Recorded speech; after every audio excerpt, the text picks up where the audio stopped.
utama yang saya jadikan sebagai dasar untuk memberi penilaian. Saya diskusi kelas itu berikan persentase sampai 50% dari total 100. Ya. Kemudian UAS ini 3 misalnya. Ujian tengah akhir semester itu 30%. Lalu bagaimana dengan kehadiran? Saya tidak saya tidak jadikan itu sebagai dasar saya mengevaluasi Anda atau dasar saya memberikan nilai, tidak. Bahwa sistem akademik kita itu hanya memberi toleransi minimal kehadiran 75%. Jadi kalau Anda kurang kehadiran Anda dari minimal 75%, sistem itu otomatis close, Mbak, Mas. Ya. Jadi meskipun Anda dapat nilai bagus dari saya, A+ misalnya, tapi karena kehadiran Anda kurang, nilai yang saya berikan kepada Anda itu nggak bisa diinput, tertolak otomatis oleh sistem karena Anda tidak memenuhi syarat untuk ikut ujian, tidak memenuhi syarat untuk mendapatkan nilai dari saya. Jadi percuma nilai yang saya berikan ke Anda. Karena itu, agar Anda aman, Anda aktif masuk ya, aktif masuk minimal 75% kehadiran. Jadi kalaupun Anda aktif masuk itu aktif masuk atau tidak aktif masuk itu tidak jadi dasar dalam memberi nilai ya. Itu hanya tuntutan sistem. Sistem sister, LMS, apalagi siakat dan seterusnya. Kemudian referensi. Ini referensi saya pilihkan buku-buku yang populer, jadi sangat mudah didapat. Anda bisa searching di internet, itu banyak buku-buku ini banyak dibagikan dalam bentuk PDF gratis ya. Nanti kalau Anda butuh, saya bisa kirimkan literatur-literatur yang saya miliki terkait filsafat. Ada yang bahasa Inggris, bahasa Arab ya. Yang Indonesia saya nggak punya PDF. Anda bisa carilah juga di perpustakaan. Ini buku-buku populer, jadi sangat mudah ditemui. Kalau Anda mau mencari buku lain nggak apa-apa. Jadi itu hanya rekomendasi dari saya. Anda kemudian menggali banyak referensi di luar yang saya tawarkan nggak apa-apa. Malah itu lebih bagus ya. Baik, sampai di sini ada pertanyaan? SAP, menyangkut SAP dulu. Ada, Ustaz. Ya, silakan. Silakan, ada pertanyaan? Ada. Assalamualaikum warahmatullahi wabarakatuh.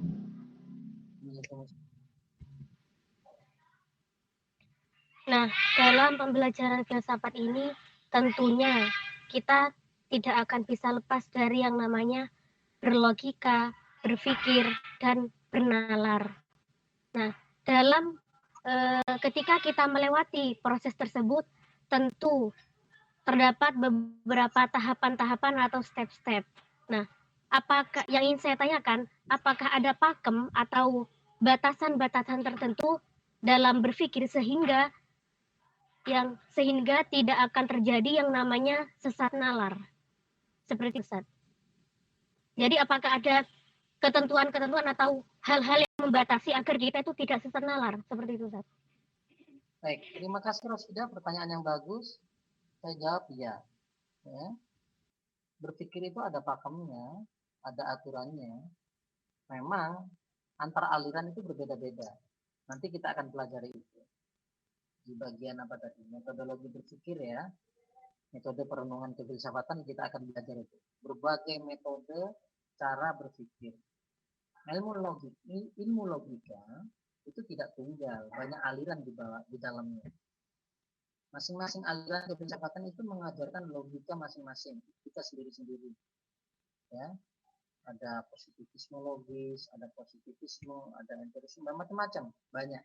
Dan semuanya itu menawarkan pakem. Ya. Ada pakem umum, ada pakem khusus. Kalau kita menyebal dari pakem yang ada, sementara Anda belum membuat satu bagian epistemologis yang kukuh, sangat bisa dipastikan Anda akan mengalami sesat nalar. Ya. Anda akan mengalami logical fallacy. Seperti itu. Misalnya dalam logika itu kan ada premis mayor, premis minor. Jadi filsafat itu ngajari kita tertib berpikir dan benar-benar menerapkan prinsip-prinsip ilmiah, prinsip-prinsip keilmuan. Tentu saja prinsip ilmiah atau prinsip ilmiah itu berbeda-beda antar rumpun keilmuan ya. Berbeda paradigma otomatis berbeda prinsip ilmiah, berbeda metodologi. Misalnya Anda belajar ilmu kalam dengan belajar ilmu kedokteran, itu berbeda. Jangan sampai menggunakan metodologi di kedokteran untuk mengkaji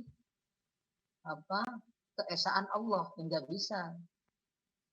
Gitu ya. Anda misalnya yang belajar tafsir memiliki metodologi sendiri. Tidak bisa Anda menggunakan metodologi teknik sipil, tidak bisa. Makanya kalau Anda misalnya mengkaji Al-Quran, ada metodologi sendiri, metodologi penafsiran yang banyak dikenal dalam ulum tafsir. Ya. Ada metode tahlili, metode tajzi'i, ada metode maudhu'i, ada tafsir isyari dan macam. Dan itu masing-masing mengajarkan metodologi. Kalau Anda kemudian Al-Quran, pendekatan kedokteran, Al-Quran dibawa ke laboratorium, diperiksa pakai mikroskop, itu nggak bisa, gitu loh ya. Kalau Anda memaksakan membawa Al-Quran kemudian dicampur Al-Qurannya dicampur dengan bahan kimia, diteliti di laboratorium, apakah benarkah Al-Quran itu merupakan wahyu Allah? Lalu Anda tuangkan cairan kimia, lalu lihat reaksi kimianya, ya nggak bisa. Itu yang kemudian membuat sesat berpikir, ya, sesat nalar. Karena apa? Setiap keilmuan mengajarkan prinsip ilmiah sendiri. Itu maksudnya Rosida Makrifah ya. Jadi berpikir tidak bisa asal-asalan. Begitu Rosida? Baik Ustaz. Oke. Nanti kita akan belajar tentang berbagai metodologi yang dikenal di dalam filsafat. Ingat, filsafat itu adalah induk dari seluruh ilmu pengetahuan. Kenapa disebut induk dari seluruh ilmu pengetahuan? Karena di dalamnya diajarkan cara berpikir, dan itu masuk ke dunia Islam dan dikembangkan oleh para filosof Muslim. Jejaknya misalnya di dalam ilmu fikih atau usul fikih itu misalnya kias. Kias yang digunakan oleh Imam Syafi'i itu sangat dipengaruhi oleh metode logika Aristotelian, ya, dari Aristoteles. Nanti Anda akan ketahui. Ternyata ilmu itu semuanya adalah ilmu Allah, nggak ada ilmu barat, ilmu timur. Walillahi masyriqi wal maghrib fa'ainama tuwallu fatamma wajhullah. Jadi barat dan timur itu semuanya milik Allah. Filsafat ini memang sumbernya dari barat Yunani.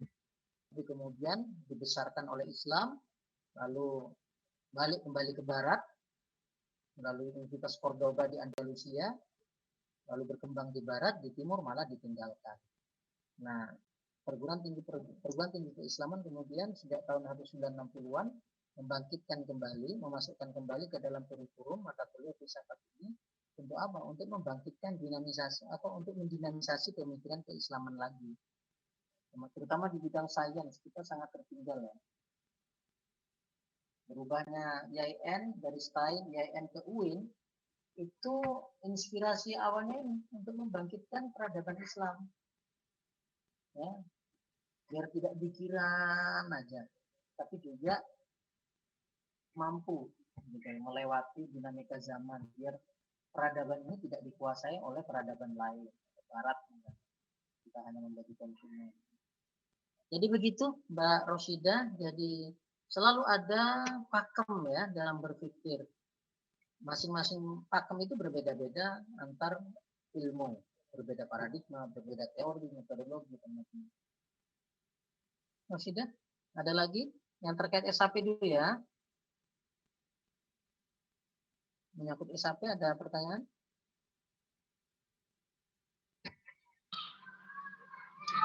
Ada Ustadz. Silakan Afif. Filsafat itu kan merupakan ilmu yang mengajarkan tentang berpikir.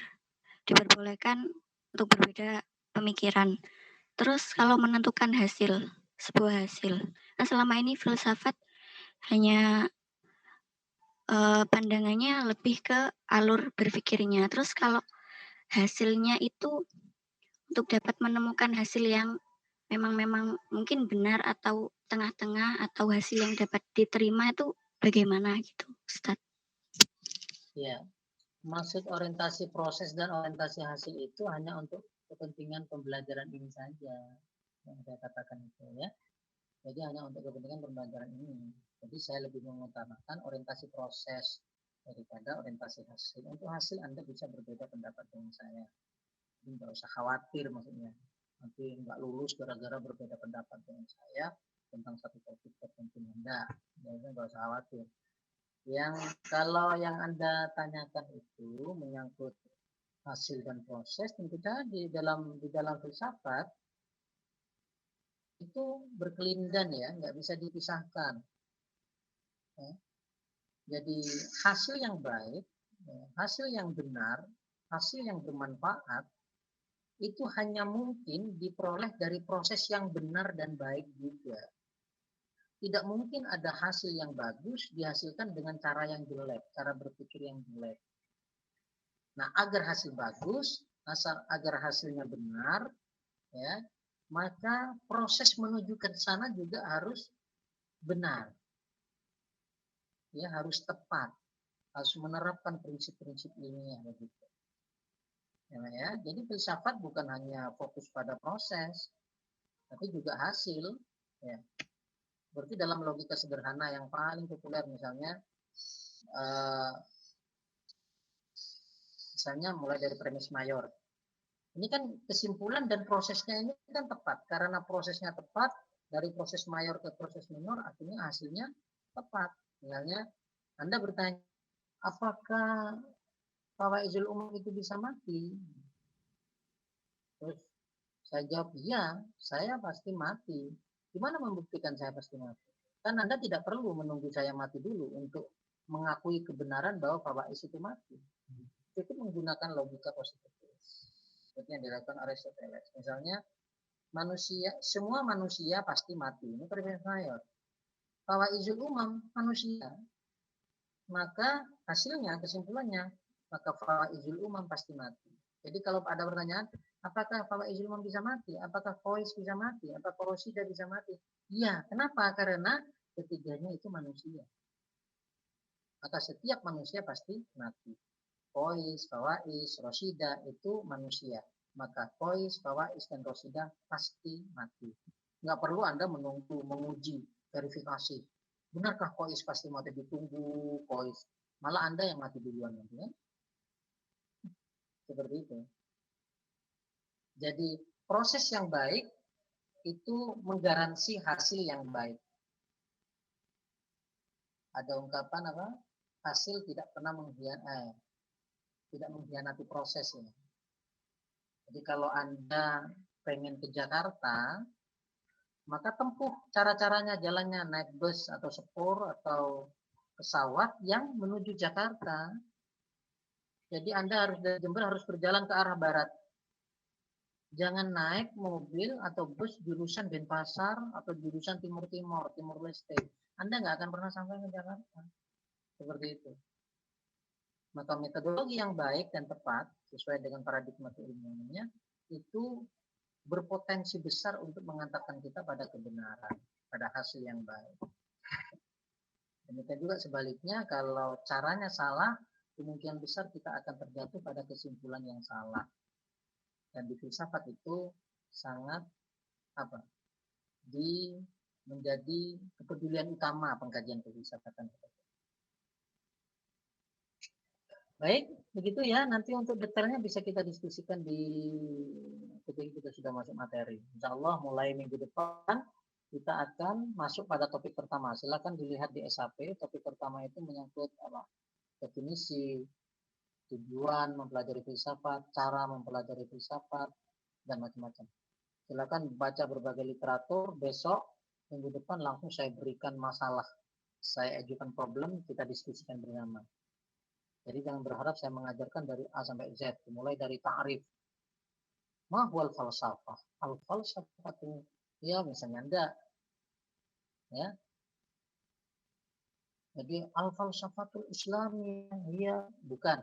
Saya tidak akan mengajarkan seperti itu, malah membodohi Anda. Karena apa yang saya ajarkan menyangkut definisi atau ta'rif itu bisa Anda temui di banyak buku, nggak perlu menunggu saya menjelaskan. Tapi saya akan menguji dengan pengetahuan Anda menyangkut definisi itu, saya akan menguji dengan kasus-kasus, dengan masalah, dengan pertanyaan-pertanyaan. Dan Andalah yang kemudian bersama teman-teman yang lain mendiskusikan untuk menemukan jawaban dari pertanyaan yang saya tanyakan. Gitu ya. Jadi saya minta Anda aktif, jangan takut atau kecil hati, kemudian tidak berani bertanya. Percayalah, setiap pertanyaan yang baik itu menginspirasi jawaban. Nah, setiap jawaban yang baik itu memotivasi munculnya pertanyaan-pertanyaan baru. Setiap pertanyaan pasti memiliki jawaban. Jadi tinggal Anda mencarinya aja atau menciptakannya. Begitu. Mas, kalau sudah selesai menyangkut SAP, saya lanjutkan ke kontrak belajar. Gimana? Atau masih ada pertanyaan? Ada, Ustaz. Satu lagi nih ya, satu ada ya. Baik, Silakan. nama saya Silsilo Dorotil Bahia. Saya ingin bertanya, Ustaz, menyambung dari pertanyaan Mbak Afik tadi tentang kebenaran. Jadi dalam mencari kebenaran itu kan ada prosesnya, nggak, Ustaz? Lalu jika berkaitan dengan pengetahuan, bagaimana cara mengetahui bahwa sebuah pernyataan itu benar, dan bagaimana cara kita mempertanggungjawabkan kebenaran tersebut, Ustaz? Oke. Terima kasih. Baik. Bagaimana memastikan sebuah pernyataan itu benar? Ya harus dipertanggungjawabkan. Bagaimana mempertanggungjawabkannya? Dengan membuka ruang kontestasi. Itu panduan umumnya. Ya. Buka ruang kontestasi. Caranya itu banyak macam-macam sesuai aliran filsafat yang Anda anut atau Anda pilih. Ya, cara-cara mempertanggungjawabkannya itu. Cara memberi ruang kontestasi. Misalnya bagaimana cara membuktikan bahwa keyakinan Anda atau pernyataan yang Anda pegangi itu benar atau salah? Bagaimana memastikannya? Bawa ke forum ini. Biarkan forum ini mengujinya. Ya. Itu maksudnya Anda membuka ruang kontestasi. Biarlah teman-teman menguji Anda. Kalau ternyata bisa dipertahankan dari sisi proses maupun hasilnya, berarti pernyataan Anda benar. Berarti lulus uji kontestasi. Seperti itu. Jadi dipertarungkan. Gagasan itu dipertarungkan, bukan untuk disesat-sesatkan. Jadi kita, filsafat ini tidak akan melatih kita menjadi teolog yang menilai, wah Anda berpikir gini, liberal, Anda neraka, sesat, laknatullah alaik. Bukan begitu. Kita bukan menjadi teolog, tapi kita benar-benar menjadi pemikir. Ya. Salah atau benar itu hanya bisa didapatkan setelah kita melakukan pengujian. Untuk pengujiannya itu banyak cara diajarkan dalam filsafat ya. Sesuai aliran-aliran filsafat. Misalnya aliran nasionalisme pengujiannya berbeda dengan aliran empirisisme. Terserah Anda mau menggunakannya yang mana.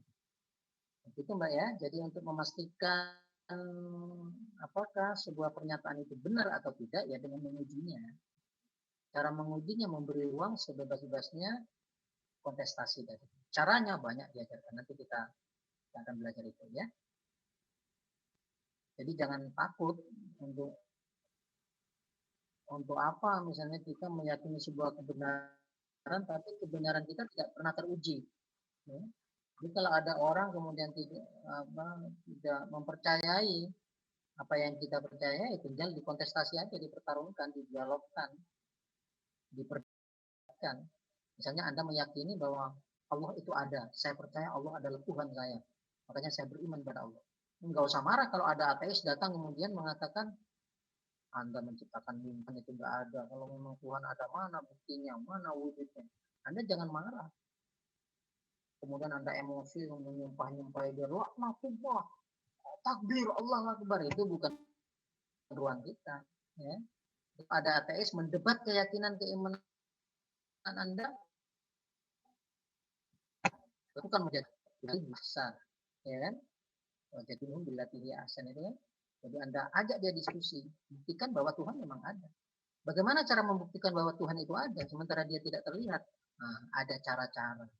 Dan cara-cara itu banyak juga diterapkan oleh para filosof Muslim.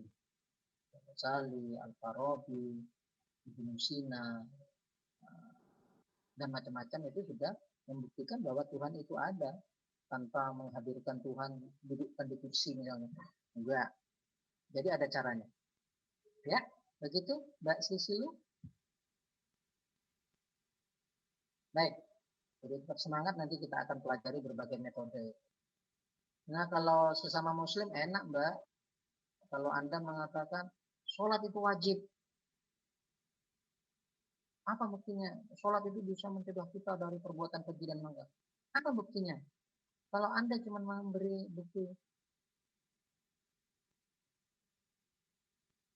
itu di Al-Quran. Kalau sesama Muslim ya oke. Anda bilang itu di Al-Quran. Kalau Muslim oke, mantuk-mantuk. Oh iya, betul. Saya percaya. Tapi kalau yang Anda hadapi orang-orang non-Muslim atau orang ateis, jangankan pada Tuhan, pada Al-Quran aja mereka nggak percaya, maka Anda membutuhkan akal, membutuhkan metodologi berpikir untuk membuktikan bahwa sholat itu benar-benar menghindarkan kita dari perbuatan keji. Begitu ya? Ya, jadi jangan merasa sudah selesai. Baik, selanjutnya sudah jam 5 kurang seperempat, saya persilakan Anda untuk meminta, menawarkan ke saya apa hal-hal yang nanti kita sepakati sebagai kontrak belajar. Hal-hal yang bisa membuat Anda nyaman, membuat Anda betah ngobrol dengan saya, membuat Anda senang kuliah. Apa yang Anda inginkan dari saya? Yang bisa membuat Anda semangat belajar gitu. Pak, Bapak mestinya begini. Kalau sejauh itu bisa saya penuhi, saya penuhi. Anda, apa yang Anda minta? Silakan. Google Meet itu Bapak 2 minggu Ya. 1 kali. 2 minggu 1 kali maksudnya apa, Mas? Gini Pak, pertemuan sekarang itu kan sudah Google Meet. Pertemuan kedua kalinya itu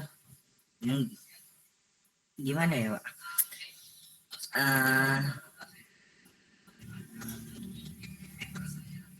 Pertemuan kedua kalinya itu cuman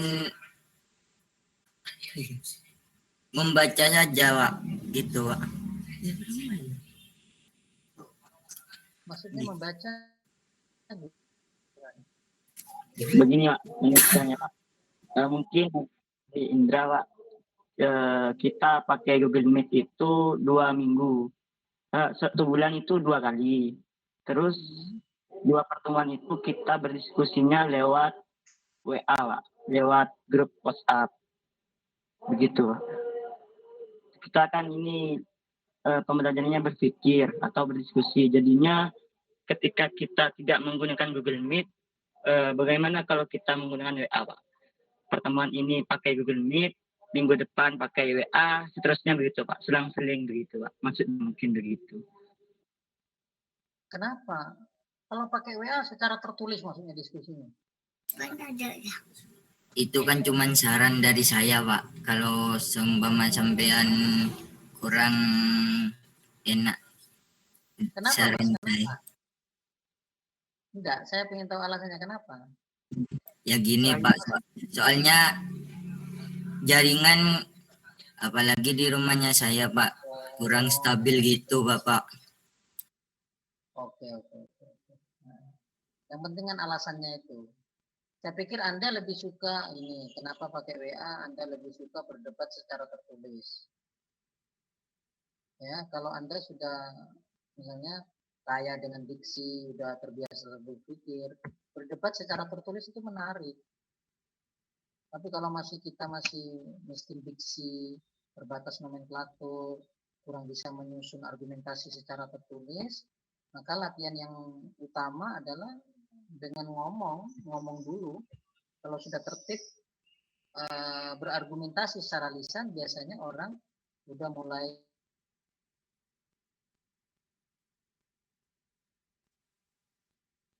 atau berdiskusi secara tertulis.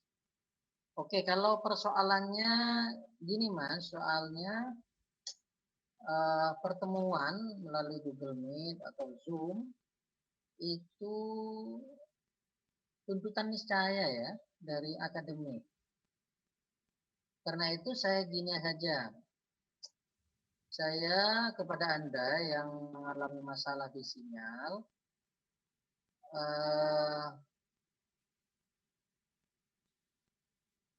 tidak perlu memaksakan diri untuk ikut. Tapi nanti Anda bisa menyimak dari teman-teman yang lain ya. Siap Pak, siap. Tapi tetap Anda harus berusaha mengisi sister itu loh di forum kelas kuliah ya. Siap Pak. Anda ikut. Setelah itu Anda pergi nggak masalah karena kembali ke gunung, tempat Anda gunung misalnya. Tapi ada satu hal yang saya minta, yang saya wajibkan. Ketika Anda giliran presentasi, ini buat semuanya, ketika Anda giliran presentasi, Anda wajib hadir di forum ini. Ya, sisanya Anda mau main-main, mau nggak masuk karena masalah sinyal, HP hilang atau sakit, silahkan. Dari 16 pertemuan maksimal, minimal 12 pertemuan, saya hanya minta satu aja pertemuan, ketika giliran Anda presentasi, jangan ada alasan, sinyal Pak, HP hilang, saya sakit, jangan. Ya, saya kan nggak bisa menilai Anda kalau Anda tidak presentasi. Ketika giliran Anda, itu paling minimal. Ya, minimal ketika Anda ikut kuliah ini, ketika UTS Anda ngerjakan, UAS Anda ngerjakan, ketika tiba giliran presentasi, Anda wajib presentasi. Ketika teman lain presentasi Anda, karena kesulitan sinyal atau data Anda sedikit, silahkan nggak ikut, nggak apa-apa. Ya. Kemudian jangan berharap nanti nilainya sama dengan yang aktif ya, setiap saat diskusi, hadir. Tapi saya tidak akan merugikan Anda. Yang pasti minimal Anda lakukan adalah UTS ngerjakan, UAS ngerjakan, ketika tiba giliran presentasi, Anda presentasi. Dengan ada alasan sakit. Gimana kalau sakit Pak? Sakit di hari lain, kan bisa. Dari 16 pertemuan, saya cuma minta satu pertemuan Anda presentasi. Ketika tiba giliran Anda. Saya sibuk Pak, sibuk di hari lain. Masa dari 16 pertemuan sibuk terus? Satu kali saja Anda presentasi. Gitu ya. Kalau hari lain ketika teman Anda presentasi, Anda menyibukkan diri atau sinyal buruk, nggak apa-apa. Tapi ketika giliran Anda presentasi, Anda harus presentasi. Kalau sinyal buruk di tempat saya Pak, turun dari gunung, turun ke kota di saat Anda presentasi. Ya, saya punya alasan untuk menilai Anda. Begitu ya, Lukman ya? Siap, Bapak. Oke.